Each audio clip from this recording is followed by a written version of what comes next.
Si Amerikano at Damulag naligo sa nakakatakot na balon. May bata palang nalunod dito dati sa butas ng balon pero hindi namin alam. Napansin namin nila Amerikano na parang may mga buhok sa tubig at bigla namang nawala ang anak ni Amerikano. Hiniram niya yung camera ko at naglaro siya sa tabi ng dagat pero hindi na namin siya nakita paggising namin. Nakakatakot pala dito sa Bicol. Makauwi pa kaya kami ng ligtas sa mundo ng mga halimaw? Nakarating na kami sa Bicol at 10 hours kami nagmotor galing Manila. Basang-basa kami nila Amerikano, ang lakas kasi ng bagyo. Pero nabasa namin yung mga comments niyo na pumunta kami dito sa Bicol. Kaya kahit may bagyo at 10 hours ang biyahe namin, pupuntahan pa rin namin kayo. Nagpahinga muna kami dito sa tabi ng dagat. Ang sakit kasi ng puwet namin sa biyahe at pinuntahan namin si Kevin, kababatayan ni Amerikano dito sa Bicol. Kalahating Pilipino kasi si Amerikano, nag-aral siya dito ng 1 taon sa Bicol nung grade 1 pa lang siya. Tapos bumalik na siya sa Amerika at doon na siya nag-aral. Ang problema nito, biglang hiniram ng anak ni Amerikano yung isa kong camera. Maghahanap daw siya ng tindahan. Sobrang pala kaibigan at makulit to si Joshua. Kaya habang naglalakad siya, meron siya agad naging kaibigan na taga dito. Ang problema nito, napapalayo na pala ng lakad si Joshua at hindi namin alam. Kaya naman may posibilidad na mawala siya dito o maligaw siya. Sobrang kulit talaga nito ni Joshua, manang-mana kay Amerikano. At nakita namin na bumili siya sa tindahan kasama yung bata. Nilibre niya agad yung bago niyang kaibigan. Ang bait talaga nito ni Joshua. Tumambay siya dito sa tindahan at eto na ang huling video niya na nakita namin sa isa kong camera. At isa-isa nang nagdatingan dito yung mga kababata ni Amerikano. Eto nga pala si Master Shaw, ang pinakamalakas mag-surf sa mundo ng mga Bicolano. Halos lahat ng kababata ni Amerikano dito naging surfer kasi tapat lang sila ng dagat. Yung katabi naman ni Damulag, ang pangalan niya Payat, kapatid siya ni Master Shaw. Pagtapos nila magkwentuhan, nagpahinga muna kami at natulog. Sobrang pagod kasi ng katawan namin sa biyahe. Una kaming nagising ni Damulag kaya ginising namin si Amerikano. Sobrang kulit talaga ng dalawang to. Nagrenta kami ng kwarto dito sa tabi ng dagat. At paggising ni Amerikano, hinanap niya agad si Joshua. Sabi namin hindi namin napansin, sobrang sarap kasi ng tulog namin. Baka lumabas na si Joshua at namasal sa dagat. Sabi namin kay Amerikano kumain muna siya at kahit may kutsara, kinamay pa rin niya yung pagkain kasi sabi niya isa na siyang tunay na Pilipino. Grabe, hindi talaga maarte sa pagkain si Amerikano. Kahit kakagising pa lang ni Amerikano at kumakain siya, lumabas siya agad para hanapin si Joshua kahit nakapikit pa yung isang mata niya. Ang problema nito, paglabas namin dito sa tabi ng dagat, hindi namin makita si Joshua, nawawala siya at nag-aalala na kami. Natataranta na si Amerikano sa sobrang pag-aalala niya kay Joshua pero dinadaan lang namin sa biro para matawa siya at hindi siya kabahan. Sabi namin baka naghahanap lang ng girlfriend, magaganda kasi ang mga Bicolana. At kumilos na kami na Damulag, sumakay kami sa motor para hanapin si Joshua. Ayos, samahan nyo kami, hahanapin natin si Joshua sa mundo ng mga Bicolano. Hindi ko talaga makalimutan yung video ni Joshua na naglalaan siya mag-isa. Nag-aalala kami kasi baka naligaw siya, hindi pa naman siya kilala dito. Malayo-layo na rin yung motor namin pero hindi pa rin namin makita si Joshua. Butin lang nakita namin si Master Shaw, ang pinakamalakas mag-surf sa mundo ng mga Bicolano. At syempre tinanong namin agad siya kung nakita niya si Joshua. Sabi ni Master Shaw, puntahan daw namin dun sa malalaking alon, baka sumama daw sa mga kababata ni Amerikano para mag-surf. Napangiti na si Amerikano, nagkaroon na siya ng pag-asa kasi may posibilidad na makita namin si Joshua. At dumating na kami dito sa mga tambayan ng mga surfer at hindi namin alam, mamaya dito pala namin makikita yung nakatakot na balon. Tumakbo agad si Amerikano sa tabi ng dagat para pagalitan si Joshua, hindi kasi daw nagpaalam sa kanya. At sumunod naman kami agad ni Damulag at sabi ko sa kanya mag-ingat siya kasi baka mahulog siya. Yun pala, ako pala yung mahuhulog. Grabe ka talaga Damulag, tinawanan mo pa ako. Nakita na namin si Joshua dito na nag-surf. Sabi namin sa kanya, lagot ka sa daddy Amerikano mo, hindi ka nagpapaalam. Lalong makakalbo sa'yo si Amerikano sa sobrang pag-aalala sa'yo. At maya-maya lang inaya na kami kumain ng mga surfer dito. Nagluto sila ng favorite na adobo ni Amerikano kaya inaantay niya ng maluto. Ayos, meron pang boodle fight. Ang babait talaga ng mga Bicolano, nilibre pa kami ng pagkain. Katabi kumain ni Amerikano si Master Shaw at sabi ni Amerikano ipapakita daw niya na marunong na siya magkamay. Nung bata pa kasi sila ni Amerikano, hindi pa siya marunong magkamay at hindi pa siya marunong magtagalog. Pero ngayon natutuwa sila kasi marunong na magtagalog si Amerikano. Ang problema nito, kailangan namin maghugas ng kamay at sabi ni Damulag meron daw siya nakitang balon. Grabe, sobrang lalim at sobrang dilim. Ngayon lang kami nakakita ng balon. Kaya si Amerikano inagaw niya yung tali kay Damulag, siya daw yung kukuha ng tubig. Sa sobrang tuwa naman ni Amerikano, binuhos niya agad yung tubig sa ulo niya. Pero bakit ganun? Sobrang lamig ng tubig sa balon, parang may yelo. Sabi ni Amerikano nakaka-relax daw yung tubig kaya dumila pa siya. Sa pangalawang pagkuha namin, meron kami naririnig na batang tumatawa sa loob ng balon.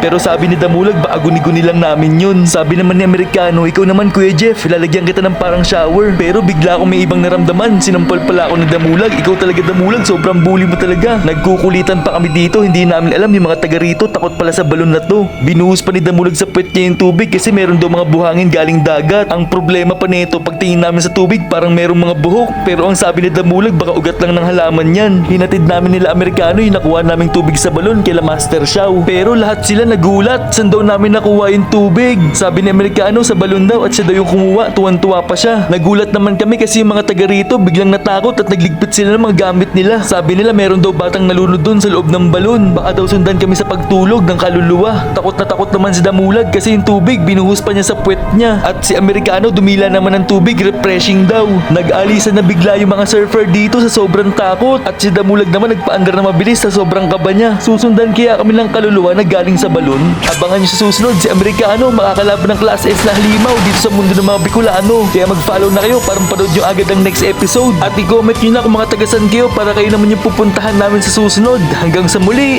paalam!